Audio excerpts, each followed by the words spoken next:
তাহলে এই টাইপের ম্যাথ আমরা এখন সলভ করব।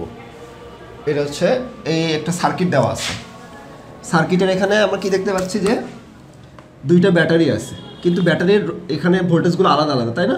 অভ্যন্তরীণ রোধগুলো আলাদা আলাদা দেওয়া আছে। এখানে একটা রোধ দেওয়া আছে, এখন রোধটা লাইট হতে পারে, ফ্যান হতে পারে, বা সাধারণ একটা রেজিস্টারও হতে পারে। আবার এখানে আবার দুইটা ওই সেম দেখতেছি একই ভোল্টেজের ওই ব্যাটারিগুলা বা কোষগুলা কিসে আছে? প্যারালালে আছে। অভ্যন্তরীণ রোধগুলো জাস্ট সেমই আছে, এটা যেটা এটা সেটা, কিন্তু জাস্ট প্যারালাল। তাহলে এটা সিরিজে লাগাইছি, এটা কিসে লাগাইছি? প্যারালাল। আর রোধগুলো তো একই রোধই রাখছে। বলা হলো কি বর্তনী একের বহিরোধ আর এর মধ্যে দিয়ে প্রবাহিত তড়িৎ প্রবাহ নির্ণয় করো। মানে বর্তনী এক, এই যে এটা এইটার বহিরোধ আর এর মধ্যে দিয়ে, বহিরোধ এটা, তাহলে এই আর এর মধ্য দিয়ে তড়িৎ প্রবাহ নির্ণয় করো। তড়িৎ প্রবাহ মানে আই কত যাচ্ছে? আই। আমরা তো সূত্র একটা জানি যে আই ইকুয়াল টু, যদি আমরা একটা সার্কিটের টোটাল কারেন্ট বের করতে বলা I equal to V by R তুল্য আমরা জানি। আচ্ছা, ভালো কথা। তাহলে এই সার্কিটের দিকে যদি আমি তাকাই, এই দুইটা ব্যাটারি কিসে আছে? দেখো প্লাস মাইনাসে যুক্ত করা আছে, তাই না? তার মানে আমরা দেখতে পাচ্ছি এটা সিরিজে আছে। আমরা সিরিজের সমস্ত থিওরি আলোচনা করছিলাম। তাহলে যদি সিরিজে থাকে তাহলে ব্যাটারি দুটাকে আমি একটা সাধারণভাবে লিখতে পারবো না? আচ্ছা, এটার আগে একটু সমতুল্য সার্কিট অঙ্কন করি। অভ্যন্তরীণ রোধটাকে আমি এভাবে দেখাতে পারি, তাই না? ছোটদের আর, এটার কত ভ্যালু? 0.2। আবার এখানে আরেকটা ব্যাটারি নিলাম, এটার অভ্যন্তরীণ রোধ হচ্ছে আমাদের R2 ধরছে, তাহলে হচ্ছে 0.3। আর এটার হচ্ছে 6 ভোল্ট, এটা হচ্ছে আমার 3 ভোল্ট। আর এখানে একটা বহিরোধ দিছি আমরা এইরকম, তাই না? এখন যদি ব্যাটারি কোষ দুইটা সিরিজে থাকে তাহলে আমি বলছিলাম জাস্ট যোগ করে দিলেই হবে এখানে। তাহলে দুইটার বদলে আমি একটা লিখতে পারবো, একটা ব্যাটারি মানে একটা কোষ এইভাবে। সেটা তাহলে কত আসবে? 6 আর 3 9, তাহলে আসবে হচ্ছে 9 ভোল্ট। টোটাল ভোল্টেজ কত পাইলাম বা ই কত পাইলাম? আমি 9 ভোল্ট পাইলাম। কি ই ইকুয়াল টু, তাহলে কি আসলো? E1 প্লাস E2, দুইটা যোগ আসছে। এটা ধরো হচ্ছে E1, এটা হচ্ছে আমার E2। ক্লিয়ার এইটুকু আমার? এখন তাহলে এই রোধগুলো তো আমি এখনো চেঞ্জ করি নাই। তাহলে অভ্যন্তরীণ রোধ একটা থাকলে হচ্ছে R1 0.2, ব্যাটারির এটা কিন্তু, তাই না? এটা বলছিলাম তোমাকে, তাই মনে আছে? 0.3। আর এখানে ফাইনালি একটা রোধ আছে, সেটা হচ্ছে আমার লোড রেজিস্ট্যান্স আর, সেটা হচ্ছে 10 ওহম। এখন এই সার্কিটের কারেন্ট বের করা একদম সহজ হয়ে যাবে না? ধরো কারেন্ট এদিক যাচ্ছে আই কোটে, তাহলে কি আসবে? ভোল্টেজ তো জানা আছে, আর আর তুল্য লাগবে না? আর তুল্য তাহলে কত আসতেছে এখানে? আমি আর তুল্যটা এখানে বের করি। আর তুল্য 0.2 মানে ছোট হাতের R1 যোগ ছোট হাতের R2 যোগ বড় হাতের আর। ক্লিয়ার তো? তাহলে 0.2, তারপর 0.3, আর একটা আসবে কত? 10। তাহলে কত আসে আর তুল্য? 10.5। Yes, 100% right, 10.5। তাহলে টোটাল তুল্য পেয়ে গেলাম। এখন আইটা বের করা আমার সহজ। তাহলে I equal to V by R তুল্য। তাহলে আই ইকুয়াল টু ভোল্টেজের ভ্যালু কত আমরা পাইছি? Total 9 volt. তাহলে এখানে 9 বসায় দাও। আর আর তুল্য কত পাইলাম? 10.5। তাহলে এখানে 10.5 বসায় দাও। অ্যান্সার কত আসে? 0.8571 এত অ্যাম্পিয়ার। হয়ে গেল টোটাল কারেন্ট বের করা। পারবা তো? একটু কনফিডেন্স আসছে আস্তে আস্তে। তাহলে এই ম্যাথগুলো আমাদের পারতে হবে। তাহলে আমি এটা দিয়ে দিলাম, বসাই দিলাম, বাসা এগুলো রেকর্ডিং থাকলো। আর এটা তুমি বাসা তাহলে সলভ করবা দেখে দেখে, বাস।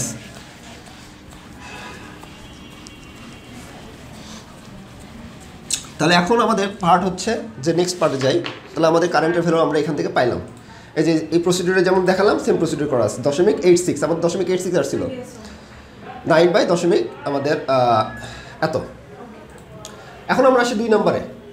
2 নম্বর ঘ নম্বরে কী বলছে? যে কোষের সমবায়ের ধরন পরিবর্তনের ফলে, এই যে দেখো এখানে সিরিজে লাগাইছি কোষ দুইটা, আবার এখানে কোষ দুটোর ধরন পরিবর্তন করে কি করছি? প্যারালাল করছি। তাহলে এই যে ধরনটার পরিবর্তন হয়ে গেল, পরিবর্তনের ফলে বহিরোধ আর এর দুই প্রান্তের বিভব পার্থক্যের পরিবর্তন হয়। মানে এই আর এর দুই প্রান্তের বিভব পার্থক্য, এখানে ধরো দুটো পয়েন্ট নিচ্ছি এ এবং বি, তাহলে এর অ্যাক্রসের ভোল্টেজ কী হবে? V A B. এখানেও একটা পয়েন্ট পাবো, এখানে একটা পয়েন্ট এ বি, তাহলে এটার ভোল্টেজ কী হবে? V A B. তাহলে বলা হলো যে এই যে ধরনটা পরিবর্তনের ফলে এই যে কোষ দুটা মানে রোধটা আছে, এই রোধের দুই প্রান্তের বিভব পার্থক্যের পরিবর্তন হয়েছে মানে চেঞ্জ হয়েছে।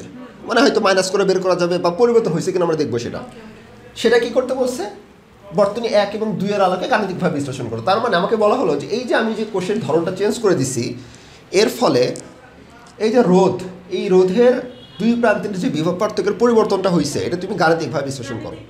আমি যদি একটু মৌখিকভাবে চিন্তা করি, আমি তোমাকে বলছিলাম যে যখন আমাদের সিরিজে থাকে তখন এখানকার রোধটা বেশি উজ্জ্বলে জ্বলবে, মানে বেশি এখানে হিট উৎপন্ন হবে বলছিলাম না, আর এখানে হিটটা কম উৎপন্ন হবে। তাহলে এখন ভোল্টেজের বিষয়টা দেখি, তারপর সবার শেষে আমরা কনক্লুশনে যাব। তাহলে ভোল্টেজ বের করতে গেলে কিন্তু আমাদের প্রথম যে সার্কিটটা আছে, প্রথম সার্কিটের ভোল্টেজটা বের করা খুব ইজি, কারণ আমি আগে থেকে কারেন্টটা বের করছি। তাহলে আমার গ নাম্বার থেকে আমি এই বিষয়গুলো পাইছিলাম। এই যে আমাদের যদি আমরা এখান থেকে আসি, দেখো আমাদের টোটাল ভোল্টেজ তাহলে কত আসতেছে, 9 ভোল্ট। 9 ভোল্ট, আচ্ছা ঠিক আছে, কারেন্টটা আমার লাগবে। গ নাম্বার থেকে আমি কারেন্টটা নিব। আর এখানে আমার এখানে একটা বিষয় আছে, সেটা হচ্ছে অভ্যন্তরীণ রোধগুলো কিন্তু আছে এখানে, অভ্যন্তরীণ রোধগুলো দিয়ে দেই। বা আমার টোটাল আর তুল্যটা কত পাইছিলাম, 10.5। তাহলে সবগুলোর বদলে আমরা আর তুল্য আকারে 10.5 লিখতে পারি, তাই তো? আচ্ছা, তাহলে আমি এখানে লিখে দিই, এর দুইটা ছিল আমাদের R1, এটা হচ্ছে আমার R2, আর এখানে হচ্ছে এই যে রোধ আর, এটার দুই প্রান্তের ভোল্টেজ লাগবে আমার, তাই না, VAB। ভালো কথা। এখন আমরা একটু বুদ্ধি খাটাই যে এইটার ভোল্টেজটা বের করার সূত্র কি। আমরা দেখি VAB লিখতে চাচ্ছি, তাহলে V = IR না, IR। এই আরটা কোনটা, এই আর না, আর আইটা কোনটা, টোটাল কারেন্টটা না, টোটাল কারেন্টটা যেটা বের করছি। তাহলে আমার আর কিছুই করতে হবে না, আমি কি করব, আগের থেকে যে টোটাল কারেন্ট আমি পাইছিলাম সেটা কত পাইছিলাম, এই যে 10 এত পাইছিলাম, মানে 10 আমাদের ভোল্টেজ কত ছিল। আচ্ছা, এটা এটা এটা আদার্স নিয়মে করা আছে, আমরা এই নিয়মে পরে দেখি, ঠিক আছে? আমরা নিজের মতো করি আগে, এটা অন্য নিয়ম, তুমি ওই নিয়ম তোমাকে আমি এখন শেখাইনি, এটা হচ্ছে ভোল্টেজ ডিভাইডার রুল বলা হয়, তো বেশি শেখাইনি, অল্প করে শেখাচ্ছি তোমাকে। আচ্ছা, আস্তে আস্তে শিখো। তাহলে আইটা কত পাইছিলাম, 0.86 পাইছিলাম, 8674 পাইছিলাম। তারপর চেক করে নেই, আমাদের 0.86, ঠিক আছে না? আচ্ছা, আর রোধের ভ্যালু কত, 10। এই যে আমার 10-এর অ্যাক্রসে ভোল্টেজটা বের করবো, তাহলে কত আসে, গুণ করো।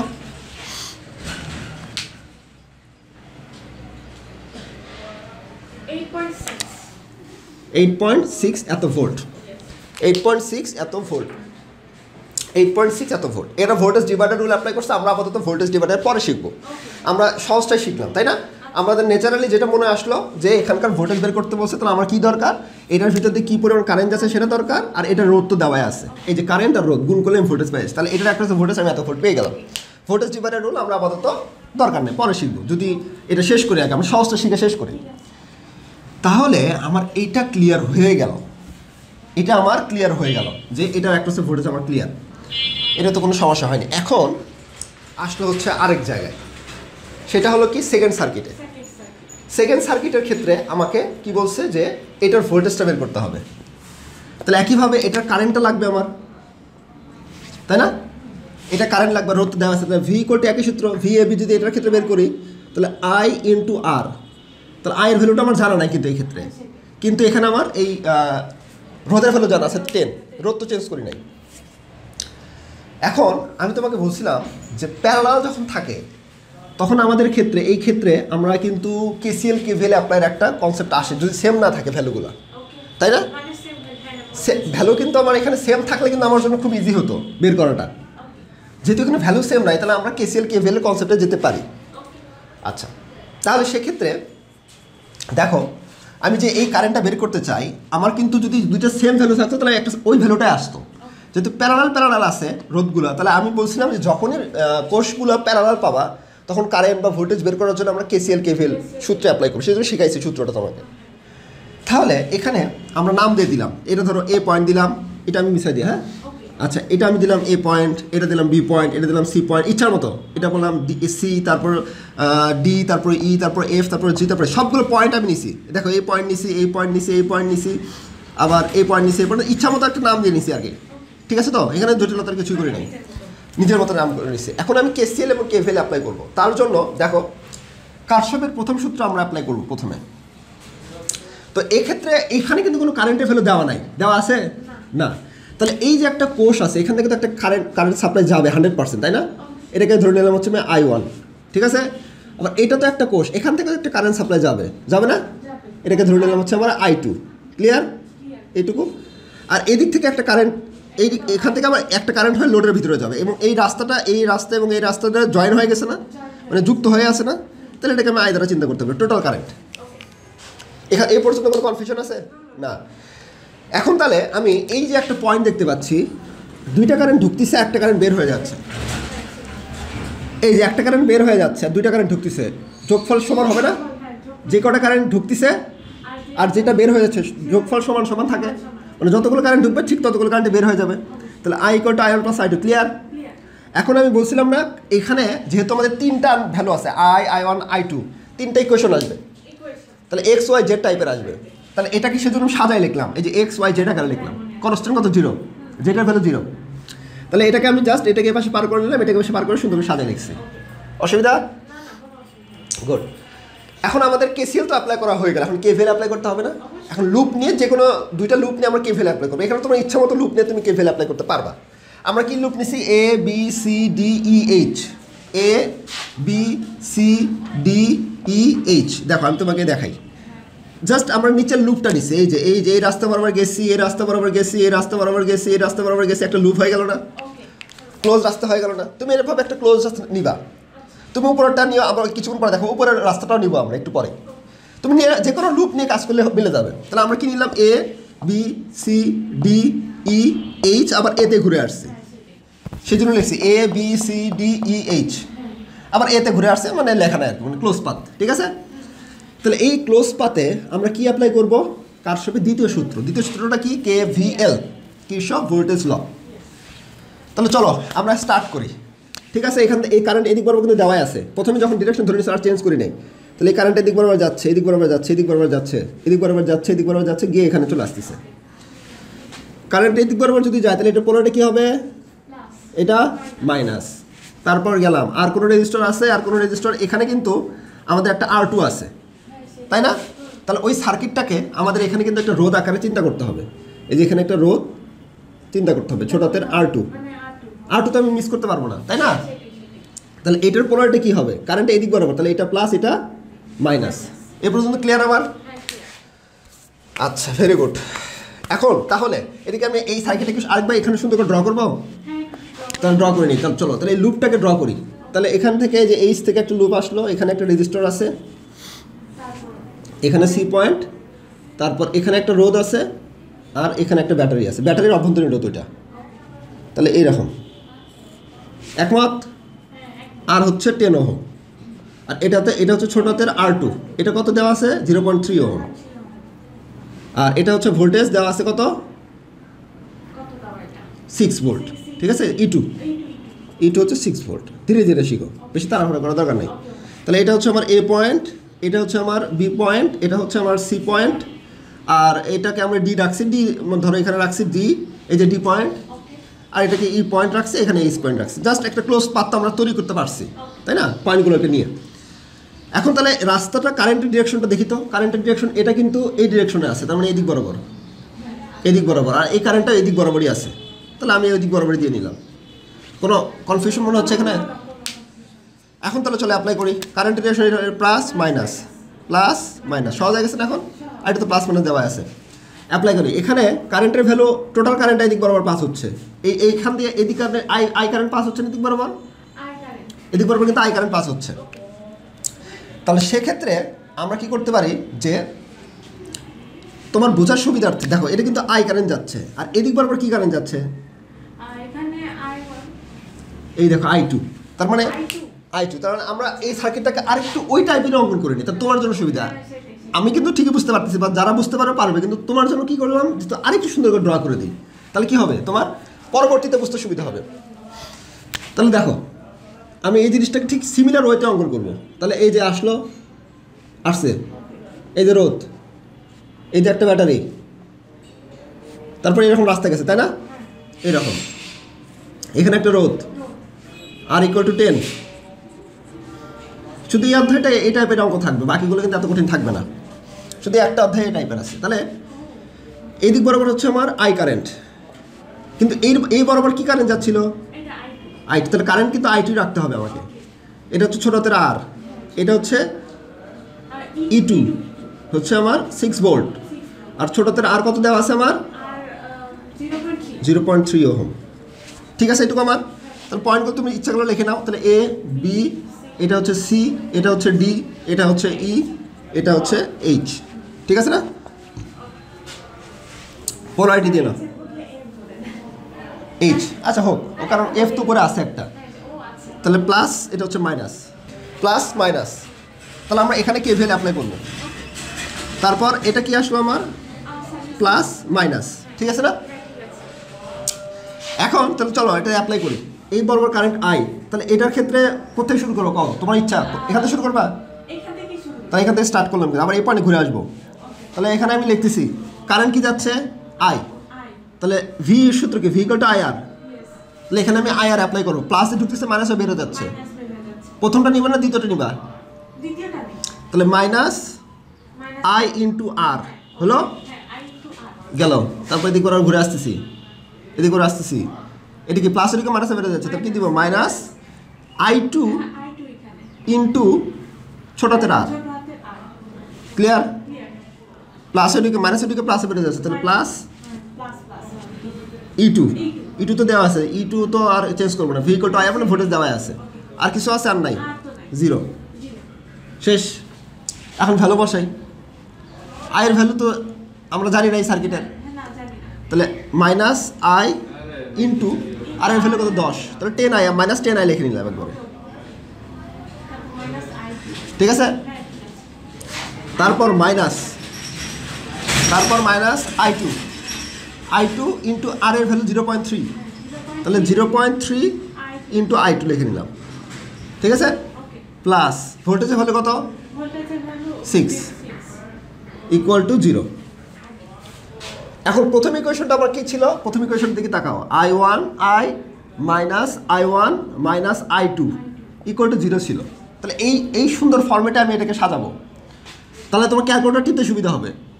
তাহলে কি আসবে এখানে? মাইনাস 10i মাইনাস 0.3 I1 এর ভ্যালু কত? 0 না? তাহলে এখানে প্লাস 0 দিয়ে দাও, সিরিয়ালে করতেছি। ঠিক আছে? তারপর মাইনাস 0.3 I2।